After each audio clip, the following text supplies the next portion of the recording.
Ang oras ba naman? Yes naman. Kaya nga nakabila ako ulit ng balot. So, ang oras ngayon, 9:40 na ng gabi. Yan, meron akong tatlong 18 days dito. At, yan na siya guys. Bango. Tapos may suka siya. Bango ng suka niya, bebs. Yan, sorry na. Kaya ako kumain ng balot. Ay! Naku po, iliw. Ay! Sarap. Sarap ng suka niya. Natin ang asin. Konting asin lang. Tinan yan. Okay, iodize yung gamit ko guys.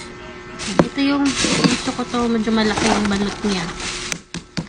Yan. Tapos balatan na natin. Sarap ng soup nito guys. Parang balot siya sa puti. Ay!